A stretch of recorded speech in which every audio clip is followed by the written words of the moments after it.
से पति का बहुत लगाव था। उसने कहा मैं तुम्हें कभी नहीं छोड़ना चाहता। बोले एक उपाय है और भगवान से मांगो। उसने कोई ध्यान नहीं दिया। दोनों का जब शरीर छूटा और एक राजा की राजकुमारी बनी हो, पर उसी राजा के यहाँ जहाँ बहुत से हाथी रहते थे उनमें हाथी का बच्चा बन करके वो आया, तो वो भी नौ किशोर अवस्था का हाथी हुआ, रो रहा था। राजकुमारी भजन करने वाली थी, उसने दृष्टि से देखा कि मेरा पति हाथी की योनि में आया है। उन्होंने कहा पिताजी 2 मिनट के लिए अगर हमें समय मिल जाए और मैं इस हाथी की औषधि कर सकती हूँ छूने मात्र से, तो उन्होंने कहा ये तो बहुत अच्छी बात है। नजदीक गई और कान में कहा तू चिंता मत कर, जयमाला तेरे ही गले में डालूंगी।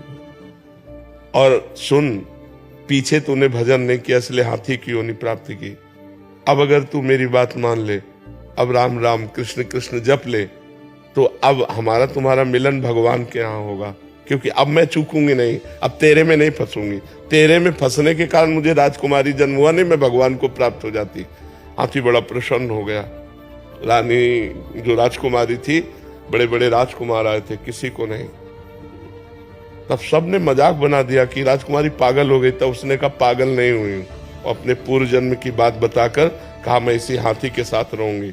और वो हाथी को रोज भगवान की कथा सुनाती, भगवान का नाम कीर्तन सुनाती। जब हाथी मरा फिर उसका शरीर छूटा, दोनों भगवान के धाम को गए।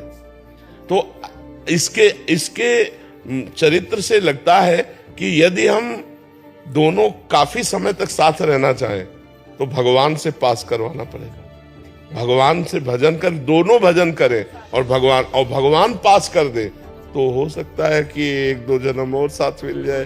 अरे अपने सोचने से तो होगा नहीं, कि इसलिए नाम जप करें, दोनों भजन करें, तो लंबे समय तक ऐसा हो सकता है कि भगवान कृपा करे। इस बार पति पत्नी रहा, अगली बार वो पत्नी बने, तुम पति बन जाए।